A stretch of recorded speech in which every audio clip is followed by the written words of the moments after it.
ഇന്ന് നമുക്ക് രണ്ട് വീഡിയോ കാണാനുണ്ട്. ആദ്യത്തെ വീഡിയോ അമല പോളിനെ കാസ എന്ന് പറയുന്ന ആൾക്കാരില്ലേ, കാസക്കൂട്ടം അമല പോൾ ഇട്ട ഡ്രസ്സ് വളരെ മോശമാണെന്ന് പറഞ്ഞുകൊണ്ട് ഒരു പോസ്റ്റ് ഒക്കെ ഇട്ടിട്ടുണ്ട്. ആ ഒരു വീഡിയോ കണ്ട് റിയാക്ട് ചെയ്യാനുണ്ട്.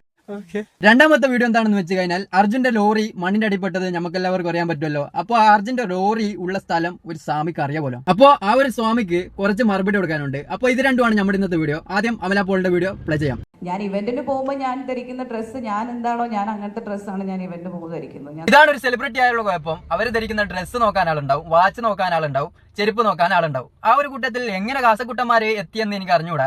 കാസ ആരാണെന്ന് ഞാൻ നിങ്ങൾക്ക് പറഞ്ഞു തരേണ്ട ആവശ്യമില്ലല്ലോ. കാസ ആരാണെന്ന് അറിയാത്തവർക്ക് വേണ്ടി ഞാൻ രണ്ട് വാക്ക് ഞാൻ പറഞ്ഞു തരാം. നമ്മുടെ ഈ കൊച്ചു കേരളത്തിൽ കുറെ മണ്ടന്മാരുണ്ട്. ആ മണ്ടന്മാരൊക്കെ കൂടിച്ചേർന്ന ഒരു പ്രസ്ഥാനം ഉണ്ടാക്കി കഴിഞ്ഞാൽ ആ പ്രസ്ഥാനത്തെ എന്താ വിളിക്കുക? അതേപോലെ തന്നെയാണ് ഈ കാസക്കുട്ടന്മാര് മണ്ടന്മാരാണെന്ന് പറയാനുള്ള കാരണം വേറൊന്നല്ല, ഇവര് സപ്പോർട്ട് ചെയ്യുന്നത് സംഘികളെയാണ്. സംഘികളെ സപ്പോർട്ട് ചെയ്യുന്ന എല്ലാ ക്രിസ്ത്യാനികളെയും ഞാൻ മണ്ടന്മാരെന്ന് തന്നെയേ വിളിക്കുള്ളൂ. കാരണം വേറൊന്നല്ല, അവരാദ്യം കശാപ്പ് ചെയ്യാൻ പോകുന്നത് മുസ്ലിംസിനെ ആയിരിക്കും. അത് കഴിഞ്ഞിട്ട് അവരിവിടെയുള്ള CPM-മാരെ കശാപ്പ് ചെയ്യും. അത് കഴിഞ്ഞിട്ട് നിങ്ങളെ വെറുതെ വിടുന്നെന്ന് വിചാരിക്കണ്ട, നിങ്ങളെ കറി വെച്ച് തിന്നു അവന്മാര്. അതാണ് ഞങ്ങളുടെ കുടുംബത്തിന്റെ മഹിമ. അപ്പൊ അമല പോളിനെ ഞാനീ പറഞ്ഞ കാസക്കുട്ടന്മാര് വിമർശിച്ചിട്ടുണ്ട്. കാസക്കുട്ടന്മാര് മാത്രമല്ല, കുറെ ഫേസ്ബുക്ക് അമ്മാവന്മാരുണ്ട്. അവന്മാർക്ക് ഇതേപോലെ ഡ്രസ്സൊക്കെ ഇടുന്നത് കണ്ടു കഴിഞ്ഞാൽ കുരുപൊട്ടും. അപ്പൊ എന്തായാലും വിമർശിച്ചിട്ടുണ്ട്. ബാക്കി പറ. ആൻഡ് ഞാൻ ഇട്ട ഡ്രസ്സിന് എന്തെങ്കിലും കുഴപ്പമുണ്ടെന്നോ അത് ഇൻഅപ്രോപ്രിയേറ്റ് ആണെന്നോ ഞാൻ കരുതുന്നില്ല. അതാണ്, അവർക്ക് അവരിട്ട ഡ്രസ്സ് വളരെ മോശമായിട്ട് തോന്നുന്നില്ലെങ്കിൽ നിങ്ങൾ എന്ത് പറഞ്ഞിട്ട് എന്ത് കാര്യം? ഇതേപോലത്തെ കാസന്മാരെ പോലെയുള്ള മണ്ടന്മാരായിട്ടുള്ള ആൾക്കാർ കുറെ ആൾക്കാരുണ്ട്. അവരൊക്കെ അമല പോലുള്ള വല്ലാതെ വിമർശിക്കുന്നത് ഞാൻ കണ്ടു. ഈ കമന്റ് ബോക്സിന്റെ ഒക്കെ അടിയിൽ വളരെ മോശപ്പെട്ട കമന്റ് ഒക്കെ കണ്ടു. എന്തായാലും അവർക്ക് നിങ്ങൾ വിളിക്കുന്നതൊന്നും വേശാൻ പോകുന്നില്ല. നിങ്ങൾക്ക് മെന്റൽ അല്ലെങ്കിൽ നിങ്ങൾ ഒരിക്കലും അങ്ങനെ ചെയ്യൂല. അവർക്ക് ഇഷ്ടപ്പെട്ട ഡ്രസ്സ് അവരിടട്ടെ, നിങ്ങളെ പണി നോക്കി പോയാൽ മതി. അല്ലാതെ നിങ്ങൾക്ക് അത് കാണാൻ താല്പര്യമില്ല, കാണണ്ട. മന്ദബുദ്ധികളായിപ്പോല്ലേ. എന്തായാലും നമുക്ക് സാമിന്റെ വീട് കാണാം. അവിടെ പോകാൻ എന്തെങ്കിലും ഒരു സാഹചര്യം ഉണ്ടായിരുന്നുവെങ്കിലും ഞാൻ പോയാനെ സ്വന്തമായിട്ട്. ഈ സ്വാമി പറഞ്ഞത് വേറൊന്നുമല്ല, നമ്മുടെ അർജുനെ ഉരുൾപൊട്ടലിൽ ലോറി അടക്കം കാണാതായത് നമുക്കറിയാലോ. ആ സ്ഥലത്ത് ഈ സ്വാമി പോയിട്ട് പൂജാവിദ്യകൾ ചെയ്ത് അർജുൻ നിൽക്കുന്ന സ്ഥലം കറക്റ്റ് കണ്ടുപിടിച്ച് കൊടുക്കുന്നതാണ് പറഞ്ഞിട്ടുള്ളത്. എന്താ പറയാൻ, പോകാൻ യാതൊരുവിധ നിവൃത്തിയില്ല എന്നാണ് പറഞ്ഞത്. അല്ലെങ്കിൽ കറക്റ്റ് സ്ഥലം ഇദ്ദേഹം കാണിച്ചു കൊടുത്തേനെ എന്നാണ് പറഞ്ഞത്. എന്താ പറയല്ലേ, അടിപൊളിയാണ്, ആളടിപൊളിയാണ്, ഒന്നും പറയാനില്ല, വേറെ ലെവല് സ്വാമിയാണ്. പോയി കണ്ടെത്തി.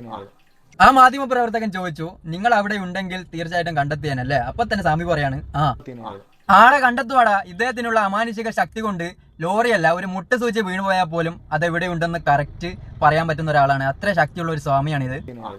ബാക്കി പറ. ഞാൻ കണ്ടില്ല. എന്റെ ഒരു സുഹൃത്ത് എന്നെ വിളിച്ച് വേറെ ചാനലിന്റെ ഇന്റർവ്യൂ നടന്നുകൊണ്ടിരുന്നപ്പോൾ എന്റെ അടുത്ത് പറഞ്ഞതാണ്, ഇദ്ദേഹം പ്രവചിച്ചതുപോലെ തന്നെയാണ് ലോറി കടന്ന സ്ഥലം. അപ്പൊ സ്വാമിജി പറയുന്നത്, സ്വാമിജി പ്രവചിച്ച സ്ഥലത്ത് തന്നെയാണ് ഇപ്പൊ ലോറി കണ്ടെത്തിയതെന്നാണ്. സ്വാമിജിക്ക് ഇനി ഭയങ്കരമായിട്ടുള്ള കച്ചവടം നടക്കാൻ പോവാണ്. കാരണം വേറൊന്നല്ല, സ്വാമിജി പറഞ്ഞ സ്ഥലത്ത് ലോറി ഉണ്ടെങ്കിൽ, ആ പറഞ്ഞത് കറക്റ്റ് ആണെങ്കിൽ കുറെ മണ്ടന്മാര് വന്നിട്ട് ഇനി സ്വാമിജിന്റെ പല പല ആവശ്യം പറയും. അങ്ങനെ സ്വാമിജി വലിയ പൈസക്കാരാവാൻ ചാൻസ് വളരെ കൂടുതലാണ്. പൈസക്കാരനെല്ലാം ഞാൻ ഒരിക്കലും പറഞ്ഞില്ല. ഇതേപോലെയുള്ള മണ്ടന്മാരെ പറ്റിച്ചിട്ടാണ് ഈ കൈത്തിലുള്ള കൈമേലുള്ളൊക്കെ സ്വർണം വാങ്ങി വെച്ചത്. മനസ്സിലായോ? വിശ്വാസികളെ പറ്റിക്കാൻ ഭയങ്കര എളുപ്പമാണ്. അതിന്റെ ഏറ്റവും വലിയ ഉദാഹരണമാണ് അയാൾ ഇപ്പൊ നിൽക്കുന്ന പൊസിഷൻ. അതായത് അദ്ദേഹത്തിന്റെ അടുത്ത് അത്യാവശ്യം നല്ല രീതിയിൽ തന്നെ പണമുണ്ട് എന്നാണ് എനിക്ക് തോന്നുന്നതല്ല, ഉണ്ടാവും. കാരണം വഞ്ചിക്കാൻ വേണ്ടി എന്നെ വഞ്ചിച്ചു എന്ന് പറഞ്ഞുകൊണ്ട് കുറെ ആൾക്കാർ അദ്ദേഹത്തിന്റെ അടുത്ത് പോകുമ്പോൾ അദ്ദേഹം വഞ്ചിച്ചു പോകും. അങ്ങനെ ഉണ്ടാക്കിയ പൈസ ആയിരിക്കും ഇതൊക്കെ. പക്ഷെ എന്തായാലും സ്വാമി അടിപൊളിയാണ്. സ്വാമി പറഞ്ഞിടത്ത് ലോറി ഉണ്ട്. ഞാൻ ഇങ്ങനെ തന്നെ പറഞ്ഞേ, അതായത് വാഹനം മണ്ണിടിഞ്ഞ സമയത്ത് ഉണ്ടായിരുന്ന സ്ഥലം, അവിടുന്ന് വാഹനം ഈ മണ്ണിന്റെ ആ പ്രഷറിൽ പോയി വീണ സ്ഥലം, അതായത് ഇതിന്റെ കോണ്ടാക്സിൽ. ഇത് രണ്ടും വളരെ കൃത്യമായിട്ടാണ് പറഞ്ഞത്. അതാണടാ സ്വാമിജി പറഞ്ഞതാണ്. ലോറിയും അതേപോലെ തന്നെ അർജുനും അവിടെ ഉണ്ടാവുമെന്ന് സ്വാമിജി മുൻപേ പറഞ്ഞതാണ്. ഇപ്പൊ ലോറി അവിടെ ഉണ്ടെന്ന് ഉറപ്പായി. അപ്പൊ അർജുനും അതിന്റെ അകത്ത് ഉണ്ടാവുമെന്നാണ് സ്വാമി പറഞ്ഞത്. എന്തായാലും സ്വാമി എന്ന് വെച്ചാൽ ഇതാണ് സ്വാമി പറഞ്ഞാൽ അച്ചിട്ടതാണ്. എടുക്കാത്ത കുറെ കോൾ വന്നിട്ട് ഇതൊക്കെ അറിഞ്ഞുകൊണ്ട് ആൾക്കാർ വിളിക്കുന്നതായിരിക്കും. അതെ, നിങ്ങളെ പോലെയുള്ള ഒരു 10 സ്വാമിമാരുണ്ടെങ്കിൽ ഇവിടെയുള്ള വിശ്വാസികളുടെ കീശ കീറുന്നത്, വിശ്വാസികൾ എന്ന് വെച്ചാൽ മണ്ടന്മാരായിട്ടുള്ള വിശ്വാസികളുടെ കീശ കീറുന്നത് നമുക്കൊക്കെ കാണാൻ പറ്റും അല്ലേ?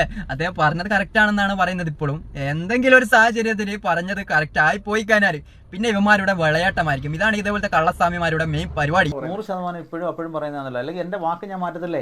സ്വാമിമാരല്ലെങ്കിൽ തന്നെ പറഞ്ഞ വാക്ക് മാറ്റി പറയാറില്ല. അവന്മാർക്ക് മാറ്റി പറയേണ്ട ആവശ്യമില്ല, ഉരുട്ടി കളഞ്ഞാൽ മതി. പറഞ്ഞത് തെറ്റിപ്പോയാൽ തന്നെ അതങ്ങനെയല്ല ഇങ്ങനെയാണെന്ന് പറഞ്ഞു കഴിഞ്ഞാൽ അവന്മാരുടെ ഭക്തന്മാരായിട്ടുള്ള മണ്ടന്മാര് വിശ്വസിക്കും. നല്ല രീതിയിൽ ഭക്തജനങ്ങളുണ്ട്, അങ്ങനെയല്ല പറയുന്നത്, മണ്ടന്മാരായിട്ടുള്ള ഭക്തന്മാരുണ്ട്. അവന്മാരെ പറ്റിക്കാൻ ഭയങ്കര എളുപ്പമാണ്. ഇതേപോലത്തെ ആൾക്കാർക്ക് ഒക്കെ ജീവിക്കുന്ന തന്നെ ഇവന്മാരെ പോലുള്ള മണ്ടന്മാരായിട്ടുള്ള ഭക്തന്മാരെ പറ്റിച്ചിട്ടാണ്. എന്തായാലും ആ പറഞ്ഞ വാക്ക് വല്ലാത്തൊരു വാക്കാണ്. ഞാൻ പറഞ്ഞ ആ സമയം മുതൽ എന്റെ വാക്കിൽ തന്നെയാണ് ഞാൻ അടിയുറച്ച് നിൽക്കുന്നത്, അല്ലേ? അപ്പൊ പറഞ്ഞ വാക്കുകളിൽ അടിയുറച്ചിട്ട് തന്നെ നിൽക്കുക. അപ്പൊ കുറെ മണ്ടന്മാര് തീർച്ചയായിട്ടും നിങ്ങളെ കാണാൻ വരും. അവന്മാരെ പറ്റിച്ചിട്ട് നല്ല രീതിയിൽ പണം ഉണ്ടാക്കിക്കൊണ്ട് അടിപൊളിയായിട്ട് ജീവിക്കാൻ വേണ്ടി ശ്രമിക്കുക. എന്നാലും കൂടുതലായിട്ടൊന്നും എനിക്ക് പറയാനില്ല. ഇതുപോലെ മണ്ടന്മാരായിട്ടുള്ള സ്വാമിമാരെയൊക്കെ അടുത്ത് പോകുന്ന ആൾക്കാരോട് പറയാനുള്ളത് മണ്ടന്മാരാവല്ലേ, കരുതി കൂട്ടി മണ്ടത്തരത്തിലോട്ട് പോയി വീഴല്ലേ. എനിക്ക് പറഞ്ഞ് പറയില്ല. ബൈ.